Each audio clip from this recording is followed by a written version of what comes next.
Well, I started out as a dancer. My mother said I was a breech birth, so I've been dancing. I was dancing in the womb, and I always wanted to be an actress, but dance was my first love. So it was a natural transition just to be an actress. So while I was doing a lot of company work in Cleveland, Ohio, then I went to Ohio University and got my Bachelor's of Fine Arts concentration in dance, and then I danced in New York on scholarship at Allen Ailey for years in between school, and then in summertime I would go to Ailey's and dance and work at the boutique, and so I did that for years, and while I was in high school dancing, I was doing summer stock companies, and in New York I started doing summer stock companies, so I kind of did them both simultaneously, and then I just transitioned over to just acting. Matter of fact, I had two resumes. I lied. I had one resume. Any play that I thought I did, or I thought I knew, or I read, I made a resume saying I did those plays. I figured I was young. I was right out of college. Who was gonna really check, right? You did it in high school. You did it in college. Who was gonna check? So I lied, and then I would put as a special skill a dancer, because I knew that if I had to go up against any regular singer or regular actress, I would slay them in the dance audition part, which I did. So, and then also I knew that I wouldn't be judged as being a dancer if I had dancing as a skill set on my acting resume. But then when I needed to get a dance gig, of course I was a dancer, and it worked. Persistence and patience and faith. Because what a lot of young actors and actresses don't realize is that you have mountains and valleys. I call it the pendulum effect. You know, you're like this, you're swinging, career's great, everything's hot. Then it slows up a little bit, you're still working, but then you may even get to this point in the pendulum.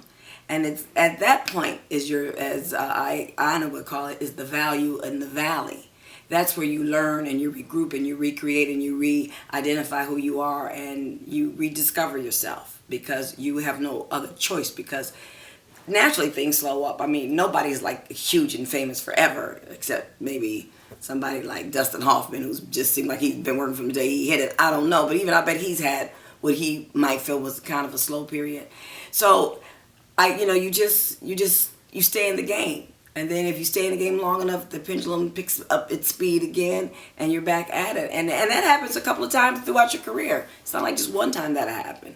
So you gotta have patience and faith and persistence and belief in yourself. I really believe that I know this is what I was meant to do. I know that I'm good. I believe I'm good. And I know what I can deliver. And I know that if I'm just given the chances that I feel I always deserve, that I will deliver. And I do deliver when I am given the opportunity. And I love what I do. So I just hang in there. I won't say that I've never had low self-esteem, because if anything, I got mad because I felt I wasn't getting the attention I deserved.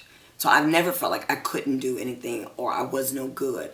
But you do get depressed because it's human nature. You feel like, oh my God, and I've always been happy for all my friends. And, when some of my friends had great series, I've never begrudged anyone's success. But in all honesty, I can't think of a person who won't be honest and admit. You look at other people, you go, Lord, when will my turn come? I'm happy for them, but when will it be my turn? I deserve this too. So yeah, you feel that. You definitely feel that. But I've never doubted myself. I never felt like, oh, I'm not good enough. I got angry because I'm like, I'm good. I deserve that. Why am I not getting my shot? Love what you do, because that's why God tests you, because it will break you. So if you get broke, then okay, you're broken, and then you don't have the strength to go on and you give up. So sometimes you need to be pushed up in a corner so you come out fighting.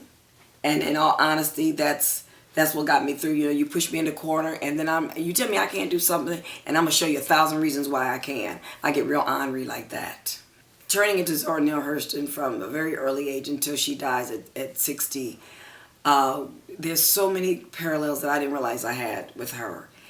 And it was really frightening, and it was very heart-wrenching at times. So that character taught me a lot about life. It taught me a lot about myself, and just a lot about women and survival, and just by sheer will, just making stuff happen. Because you know what, it takes too much energy to be mad and angry. It really does, and it takes you out of what it's about and what you're trying to accomplish. It's, as my mother always told me, it's easier to be nice than it is to be nasty. It takes a lot of energy to be angry, and if you hold on to woe is me, why can't I have, and she shouldn't, and I was better in the audition than her, that's going to eat you away after a while. And then you're going to become this bitter old person that nobody's going to want to work with because you're bitter. And then after a while, you see everything as the opposite. Everything is against you. Everything is bad. As opposed to seeing the glass half full, you're going to always see it half empty because you're training yourself to always be negative. So I refuse to be negative because I believe in myself. And a lot of it depends on you. So you sitting around waiting for who to do what for you, huh? Wait, what? And why should they do for you and not her? Or not her or not her? So if you don't like the way things are going, get your lazy butt up and change it. I mean, you're a perfect example of it. You're doing something. You know, there's so many young people that I meet that are doing things. I'm doing stuff. I got a radio blog talk show. I got my web series coming out. I got my one-woman play. I'm always busy. I'm a Jamaican. I got 5,000 things going on. Why should I sit and wait for somebody to give me something, and then when they don't, I get bitter and mad? You know? So what keeps me positive is that I am worthy. I am good. And the only way I'm going to get to share my talent with the world is to find some of my own projects to do it. This part, once again, that I just finished, Letters from Zora. It was a 90-minute monologue.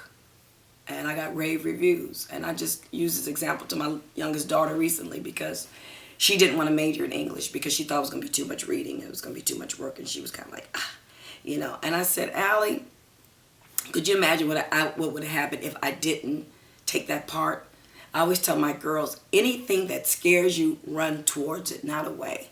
You run towards anything that's challenging and difficult because it's only going to make you stronger, better.